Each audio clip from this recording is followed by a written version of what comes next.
গতকাল ছিল সরস্বতী পুজো, তাই চলে গেলাম মেয়েকে নিয়ে দিদির বাড়ি। যেহেতু আমাদের বাড়িতে সরস্বতী পুজো হয় না, ওই জন্য মেয়েকে নিয়ে দিদির বাড়ি টানা চলে গেলাম হাতে খড়ি দেবো বলে। দেখো মেয়ে আমার হাতে খড়ি দেওয়াও শুরু করে দিল।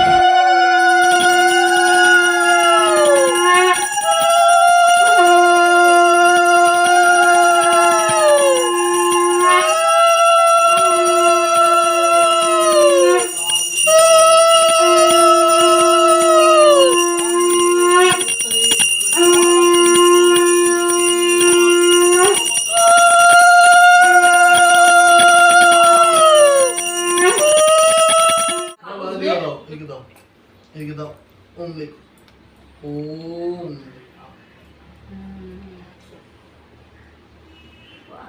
সুন্দর হচ্ছে লেখাটা। ওকে তাকিয়ে আছে অন্যদিকে।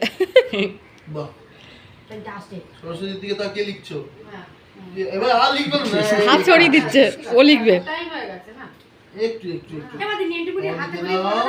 না গো, আমার তখন ওই ফোনে ছিল তো। আর লিখে দাও। তারপর কি লিখবে? 1 2 1 লিখে দাও, 2 লিখে দাও, এবিসিডি ব্যাকাটেরা হয়ে যাচ্ছে বাবা।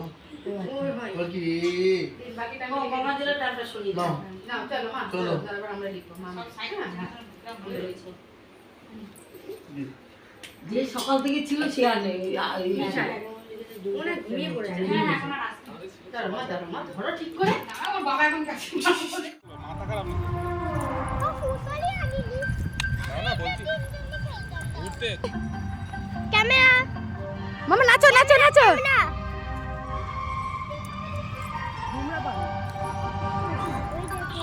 কি মাকে দেখেছে কি কি কি